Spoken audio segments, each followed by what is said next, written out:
Shalom, selamat pagi, selamat hari Minggu, selamat beribadah kepada Tuhan kita, Yesus Kristus. Bapak Ibu Saudara, jemaat dikasih Tuhan, jemaat yang saya banggakan, yang saya kasihi, meskipun masih tetap beribadah di rumah kita masing-masing, tapi puji Tuhan, kita masih terus bisa menyembah, beribadah kepadanya. Karena itu sebelum kita akan menerima firman Tuhan, mari kita berdoa.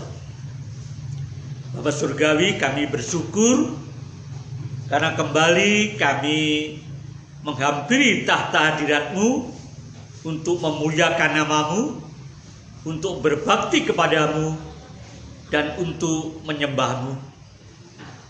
Karena itu saat pemberitaan firman disampaikan, siapkan hati jemaatmu, kami semuanya, untuk siap menerima firman-Mu, siap mempercayai, siap memahami, dan siap melakukan firman Tuhan. Siapkan hati kami ya Roh Kudus, dan siapkan kami hamba-Mu ini yang menjadi penyambung lidah-Mu untuk pemberitaan firman hari ini. Demi nama Tuhan Yesus, kami percayakan sepenuhnya pemberitaan firman hari ini. Haleluya, amin. Bapak Ibu Saudara, pembacaan kita pada minggu hari ini adalah terambil dari Filipi pasal 2 ayat 5 sampai yang ke-11. Filipi pasal 2 ayat 5 sampai yang ke-11. Tetapi saya akan membacakannya hanya 2 ayat saja. Anda semuanya membaca di rumah lengkap ayat 5 sampai 11. Filipi pasal 2. Saya akan membacakannya di sini. Ayat 7. Melainkan telah mengosongkan dirinya sendiri. Ini tentang Tuhan Yesus. Melainkan telah mengosongkan dirinya sendiri dan mengambil rupa seorang hamba dan menjadi sama dengan manusia. Ayat 8. Dan dalam keadaannya sebagai manusia, ia telah merendahkan dirinya dan taat sampai mati, bahkan sampai mati di kayu salib. Bapak Ibu Saudara, ada seorang yang bertanya, Pak Pendeta, tampaknya Bapak sangat patuh sekali, taat sekali pada peraturan, khususnya peraturan yang dikeluarkan pemerintah dalam rangka menanggulangi penyebaran atau memutus mata rantai penyebaran pandemi COVID-19 ini. Termasuk PSBB yang baru diberlakukan hampir 2 minggu ini di Palangkaraya. Tampaknya Bapak sangat patuh sekali. Apa alasannya? Apa Bapak takut mati kena virus, kena pandemi ini? Saudara, saya dengan tegas menjawab, saya taat bukan karena saya takut mati. Saya tidak takut mati kapan saja Tuhan panggil saya, dengan cara apa saja. Terserah, itu haknya Tuhan. Itu saya tidak takut. Saya siap. Karena apa? Karena Tuhan saya, Yesus, Allah saya, yang saya layani, yang saya sembah, yang saya ikuti itu adalah pemilik surga, penguasa surga, sekaligus pemberi surga. Dia bisa memberi surga kepada saya.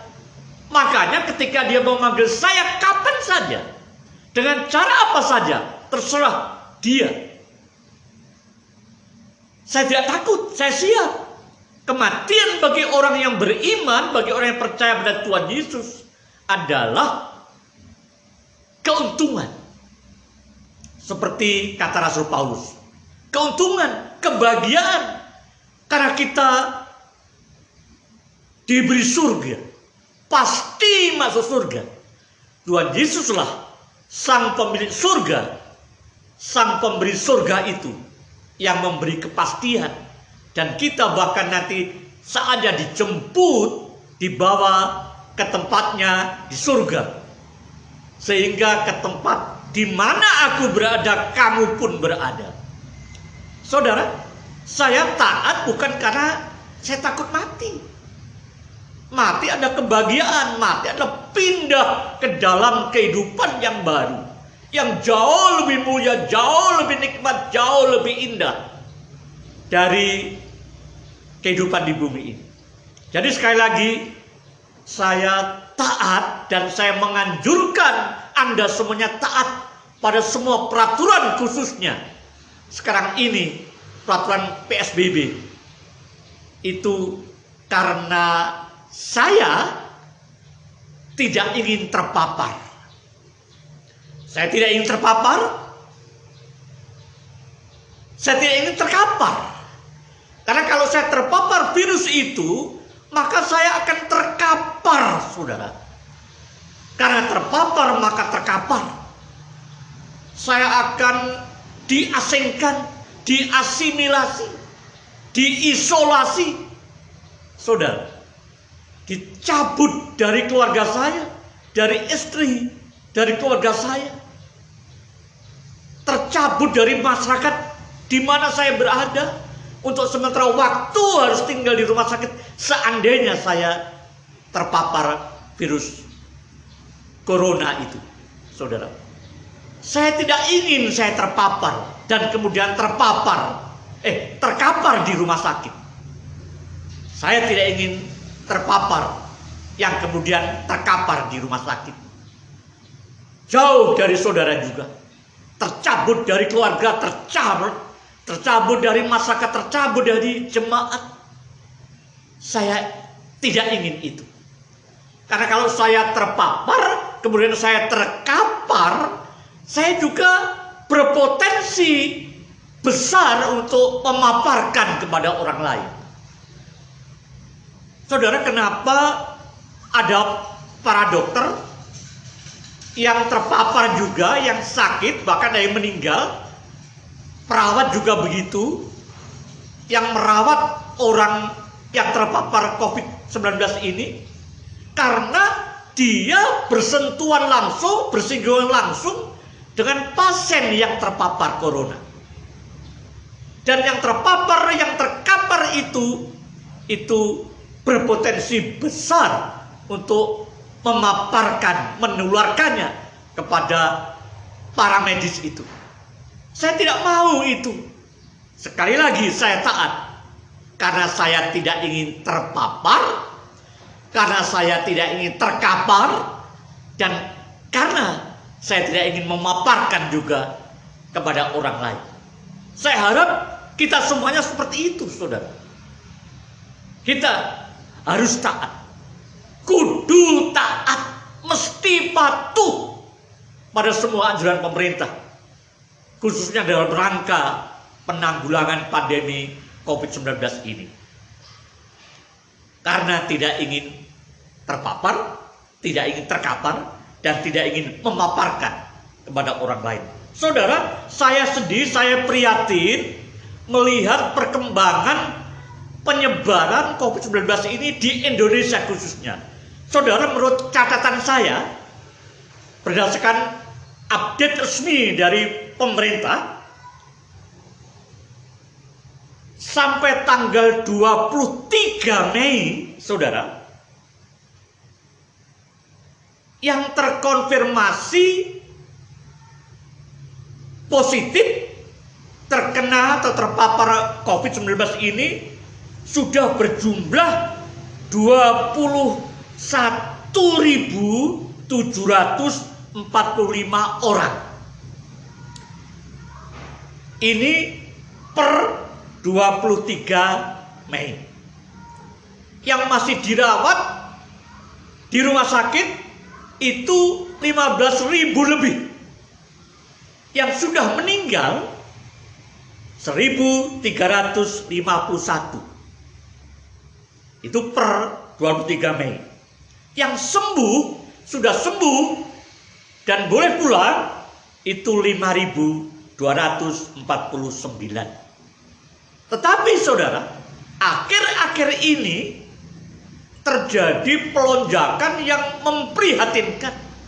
Karena dalam 7 hari ini, terhitung dari 17 Mei sampai 23 Mei, itu penambahannya itu hampir 5.000 orang, saudara. Jadi 7 hari Indonesia bertambah positif corona 4.927 orang, hampir 5.000. Kurang sedikit saja 5.000 orang. Itu selama 7 hari. Terus saudara, dari 7 hari itu yang paling tinggi adalah tanggal 21 Mei, hari Kamis. Itu mencapai 973 orang, saudara. Hampir 1.000. Satu hari hampir 1.000 orang. 973 orang. Itu hari Kamis. Hari Sabtu 949. Hampir 1.000, saudara.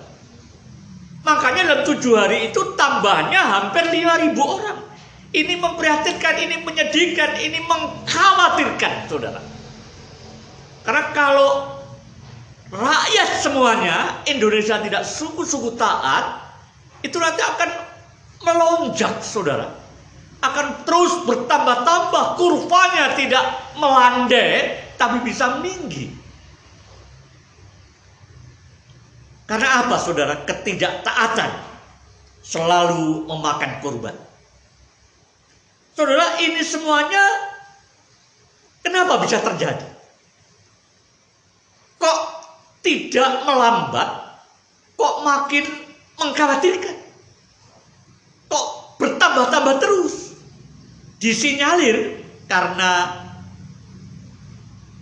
pada kota-kota tertentu di Indonesia ini terjadi ketidaktaatan dari masyarakatnya, saudara.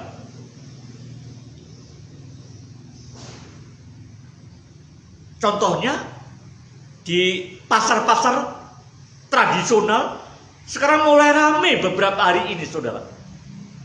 Lebih khusus lagi pasar Tanah Abang ramai, berjubel, banyak orang yang datang ke sana untuk berbelanja tanpa dengan ketat menerapkan protokol kesehatan. Memang banyak yang bermasker, tapi nggak ada jarak, nggak jaga jarak. Setiap saat bersenggolan, bersentuhan dengan orang lain, ratusan, ribuan, saudara. Ini mengerikan, ini mengkhawatirkan, saudara. Dan di pasar-pasar tradisional juga membeludak hari-hari ini. Ini tanda bahwa mereka sungguh-sungguh kurang taat atau tidak taat. Mestinya nggak boleh terjadi. Mestinya kita semua harus taat. Ya, saudara, saya ingin ingatkan pada kita, mengapa sih di dunia ini kok ada dosa?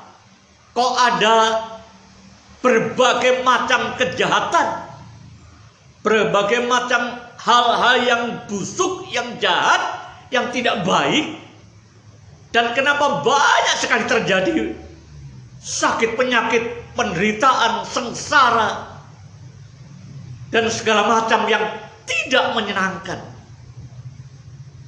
Itu sesungguhnya dimulai dari ketidaktaatan sepasang suami istri, yaitu Adam dan Hawa.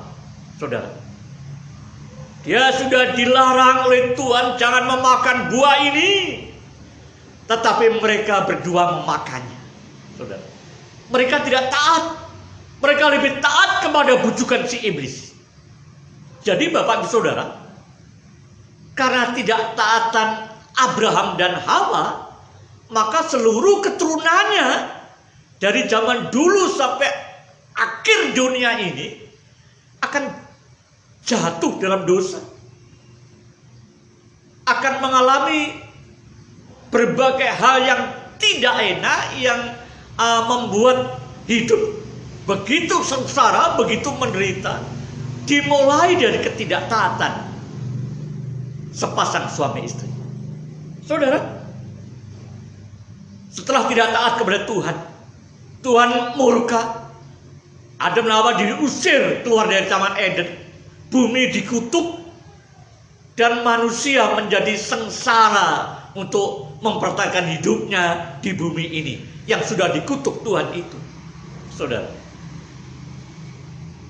setelah itu timbul berbagai macam dosa-dosa yang lainnya dalam keturunan Adam yang berikutnya seterusnya. Begitu dia jatuh dalam dosa, dan ketika dia akhirnya punya anak, Kain dan Habel, Kain pun akhirnya jatuh dalam dosa pembunuhan terhadap adik kandungnya sendiri. Ini mengerikan, saudara.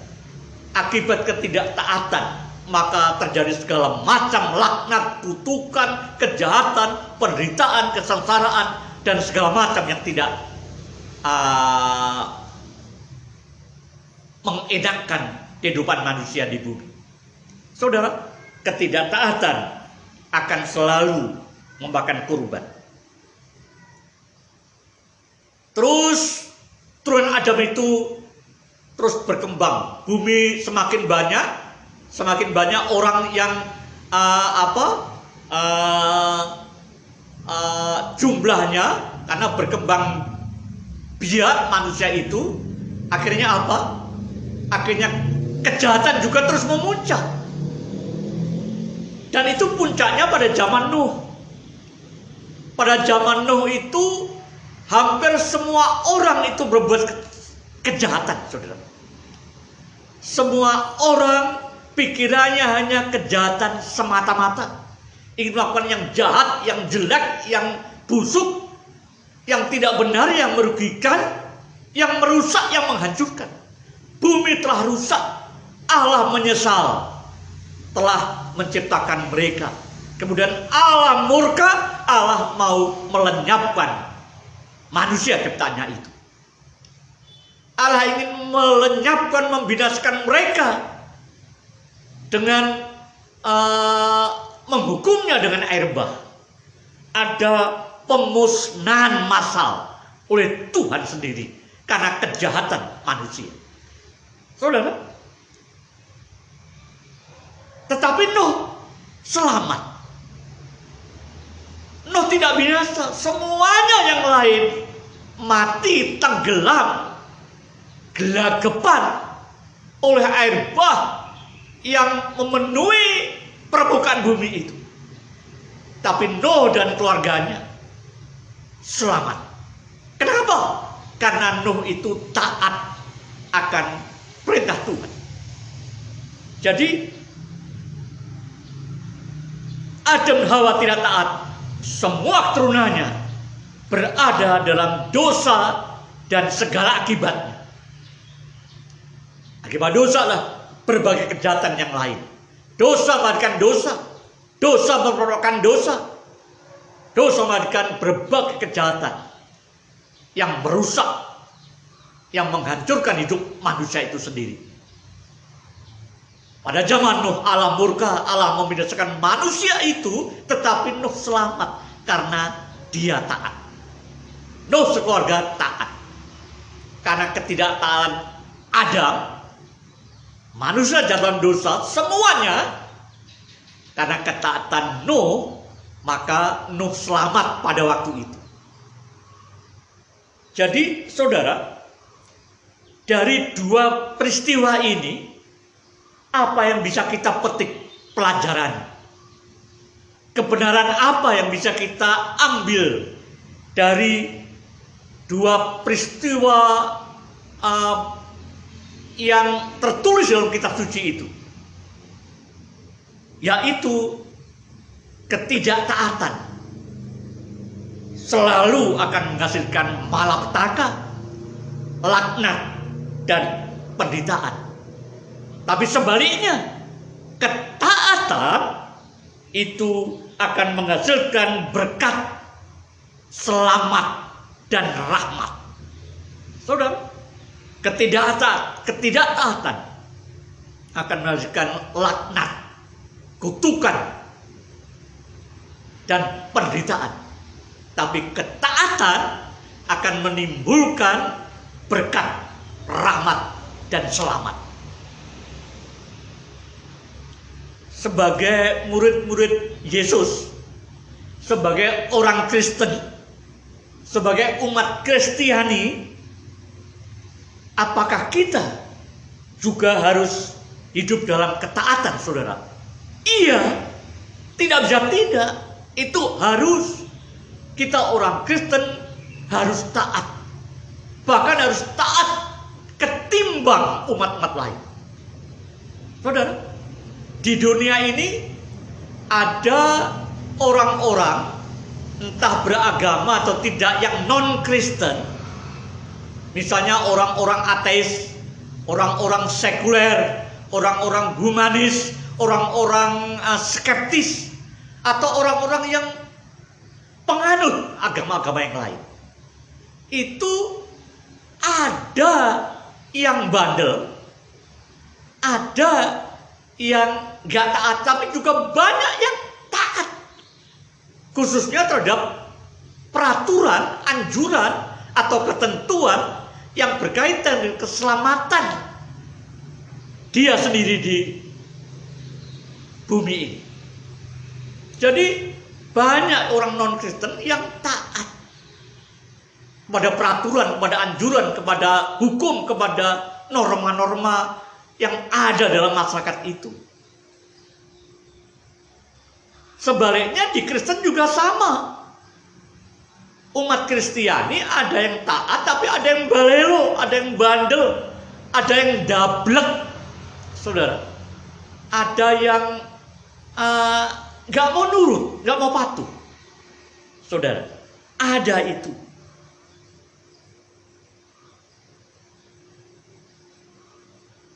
Tapi semestinya tidak bisa seperti itu. Tuhan sedih kalau orang Kristen ada orang Kristen yang balelo, yang bandel, yang ngeyel, yang ngengkel, hidup menuruti gaya hidupnya sendiri, mengabaikan segala peraturan dan aturan dan ketentuan dan kebijakan yang baik untuk keselamatan bersama. Tuhan sedih, Tuhan Yesus berduka, Roh Kudus sedih, saudara, kalau umatnya itu adalah umat yang bandel. Saya berharap yang terjadi di Indonesia dan di belahan bumi manapun juga, kiranya yang bandel itu bukan orang Kristen. Kalau ada ya jangan banyak-banyak lah, segera bertobat mereka. Kiranya semua orang Kristen adalah orang-orang yang taat, orang-orang yang patuh, orang-orang yang proaktif, yang kooperatif, bersama-sama menghadapi pandemi ini dengan semua pihak. Saudara, mengapa orang Kristen atau kita harus taat? Harus lebih taat dibanding mereka, dibanding yang lain. Karena Kristus sendiri, Tuhan kita sendiri, Allah kita sendiri, Rabi kita, Juru Selamat kita, Raja kita, yang kita sembah, yang kita layani, itu adalah pribadi yang sangat taat. Dan terus sepanjang hidupnya ketika menjadi manusia sepanjang hidupnya terus taat, konsisten taat sampai mati. Ya, saudara, mari kita lihat lagi Filipi pasal 2 ayat 8 langsung. Dan dalam keadaan sebagai manusia, dalam keadaannya sebagai manusia, karena Allah itu berkeinkarnasi menjadi manusia, mengambil rupa seorang hamba, saudara, ia telah merendahkan dirinya dan taat sampai mati. Ia, anak manusia, Tuhan Yesus, itu taat sampai mati, bahkan sampai mati di kayu salib. Dia junjungan kita, sesembahan kita, juru selamat kita, guru agung kita, gembala agung kita. Itu pribadi yang sangat taat ketika hidup 33 tahun di muka bumi ini dalam keadaannya sebagai manusia. Nah, kita pengikutnya ya harus taat dong. Harus taat, tidak bisa tidak. Ketaatan bagi orang Kristen adalah sesuatu yang mutlak. Harus, mesti, kudu. Tidak bisa tidak, harga mati. Ketaatan itu bagi anak-anak Tuhan, bagi murid Yesus, bagi hamba-hamba Tuhan. Karena Kristus sendiri sebagai manusia yang sempurna itu, dia itu manusia, tapi manusia sempurna karena dia adalah Allah. Tapi meskipun dia manusia sempurna, dia memilih untuk taat sampai mati, konsisten taat, bahkan mati di kayu salib. Puji Tuhan, Kristus taat sampai mati, sehingga kita ditebus, sehingga kita dibebaskan dari hukuman. Dia yang mengganti hukuman itu, sehingga kita tidak binasa. Kita sudah dibeli oleh darahnya yang mahal itu, yang kudus itu. Jadi Bapak Ibu Saudara, puji Tuhan, Tuhan kita, Allah kita, ketika menjadi manusia adalah manusia yang sempurna, tapi juga manusia yang taat. Kalau yang sempurna, kalau Tuhan Yesus sendiri itu memilih hidup terus taat ketika menjadi manusia, apalagi kita yang tidak sempurna, kita yang penuh kekurangan dan keterbatasan ini, mestinya harus lebih terus belajar, terus berusaha, terus berjuang untuk hidup dalam ketaatan. Tidak bisa tidak. Dia yang sempurna, itu sangat taat. Kita pengikutnya harus juga taat. Saudara, kita memang sudah beriman pada dia. Kita sudah beriman, percaya pada dia sebagai Allah juru selamat pribadi kita masing-masing. Tapi iman kita itu adalah iman yang mati kalau tidak disertai dengan perbuatan. Perbuatan apa? Perbuatan ketaatan. Yakobus, saudara, dalam kitab Yakobus pernah memberi warning, memberi peringatan. Iman tanpa perbuatan adalah iman yang kosong, iman yang mati. Dapatkah iman yang mati itu menyelamatkan? Yakobus memberi peringatan yang cukup keras. Kalau imanmu tidak disertai dengan perbuatan ketaatan, perbuatan ini bukan asal perbuatan, tapi perbuatan taat, saudara, maka imanmu itu kosong. Imanmu itu iman yang mati. Pada hakikatnya iman itu mati tanpa ketaatan, saudara. Iman yang sejati mesti menghasilkan ketaatan.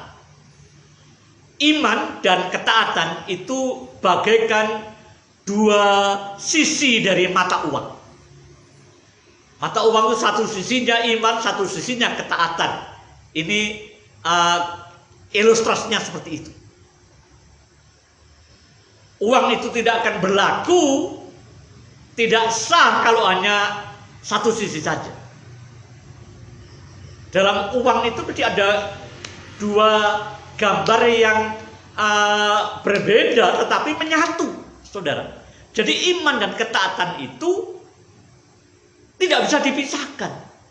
Barang siapa beriman, barang siapa mengaku sebagai orang yang beriman, dia mesti orang taat, menghasilkan ketaatan.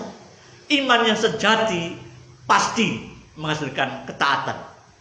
Tapi iman yang tidak menghasilkan ketaatan itu iman yang perlu dipertanyakan, saudara. Kenapa Abraham, saudara, disebut sebagai bapak orang yang beriman? Karena dia seorang yang sangat taat. Ibrani pasal 11 ayat 8a khususnya dikatakan di sana, karena iman Abraham taat, saudara. Karena iman Abraham taat, karena Abraham beriman maka dia taat. Imannya sungguh-sungguh, dia disebut sebagai bapak orang beriman. Tapi imannya dibuktikan dengan ketaatannya. Karena iman maka Abraham taat. Jadi ketaatan itu mutlak, saudara. Nuh juga begitu. Kenapa Nuh taat kepada perintah Allah? Karena Nuh beriman. Karena beriman dia taat. Dia taat karena dia beriman. Jadi ketaatan Nuh itu sungguh-sungguh menjadi satu hal yang harusnya menjadi teladan kita. Saudara, sesungguhnya kita semuanya berhutang pada Nuh, saudara. Kenapa?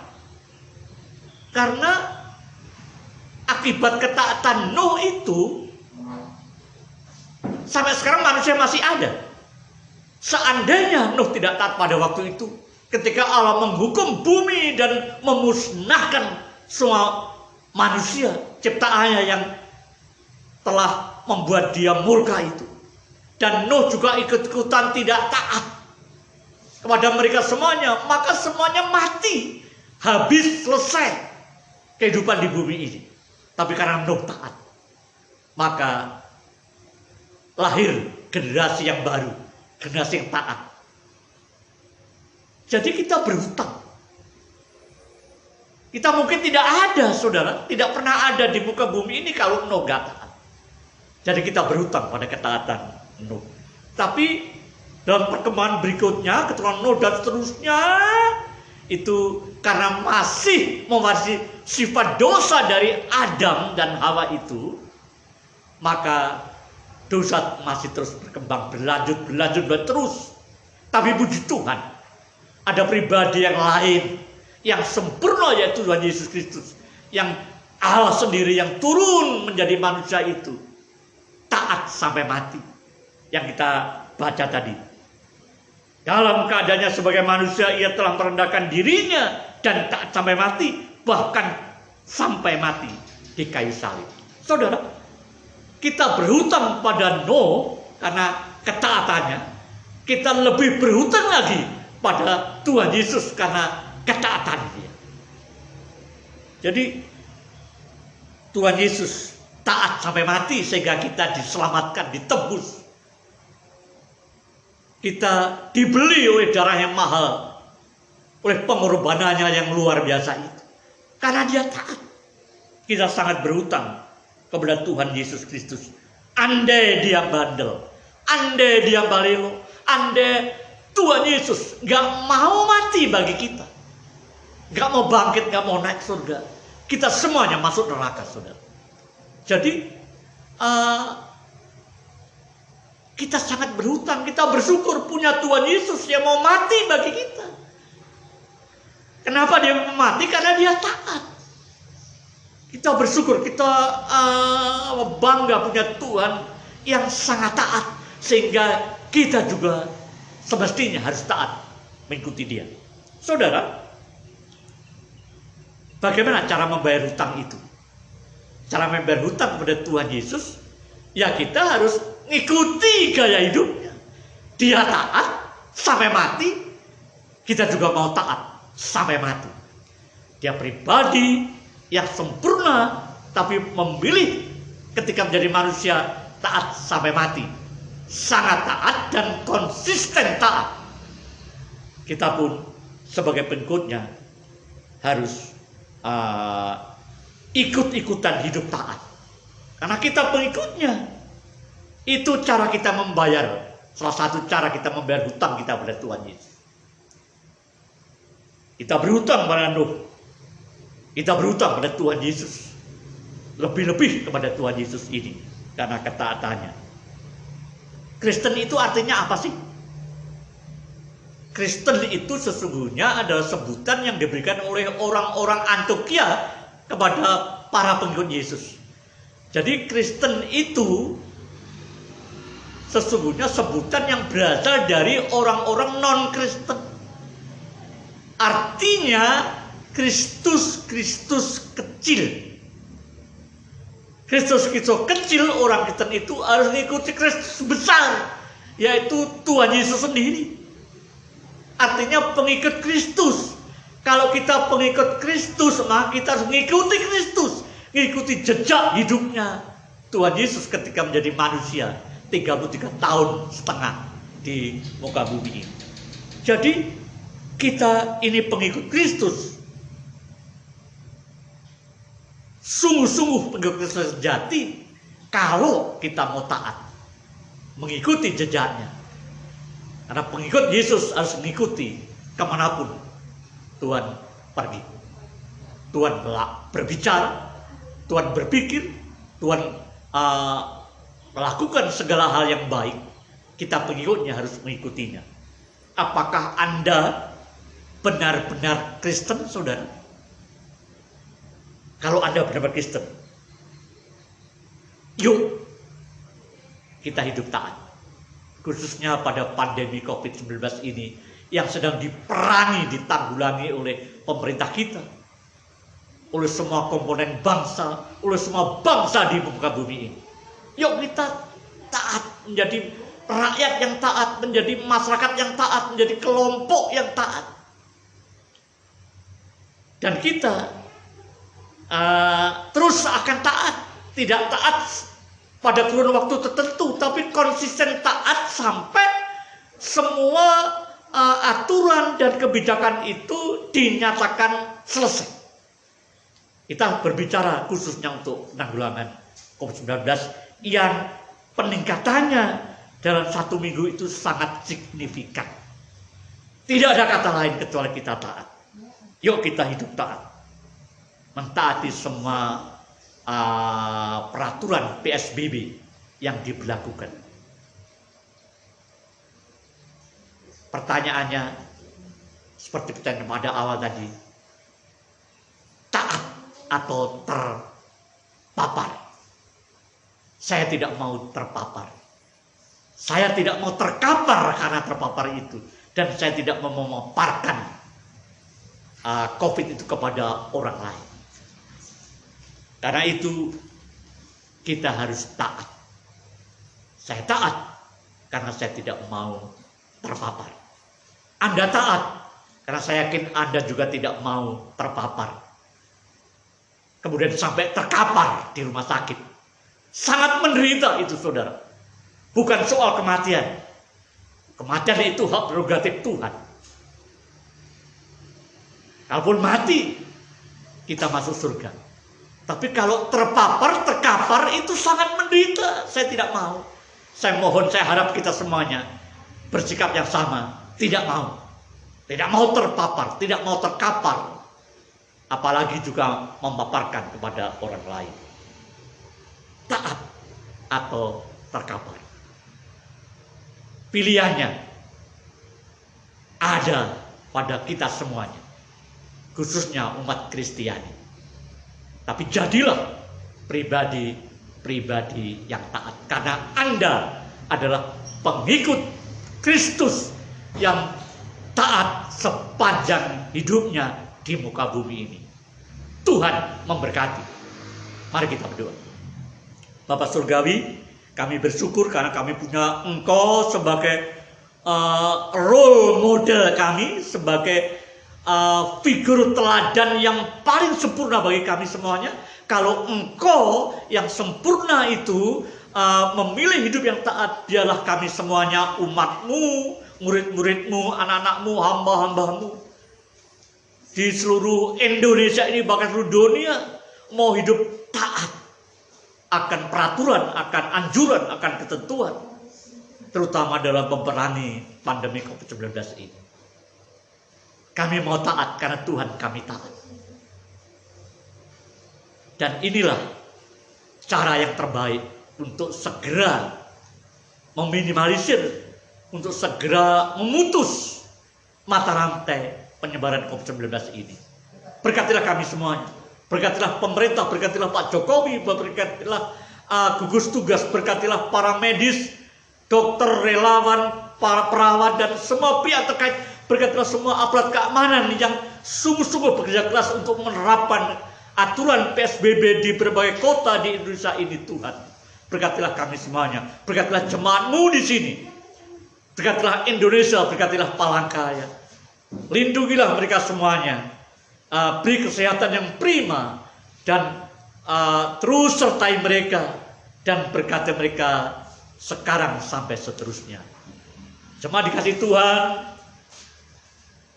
kiranya damai sejahtera dari Allah Bapa, juga ketaatan Tuhan Yesus terus akan mewarnai hidup kita, memotivasi hidup kita, tapi juga kuat kuasa Roh Kudus, penghiburannya dan persekutuannya akan terus menaungi hidup kita hari ini, besok, sampai selama-lamanya.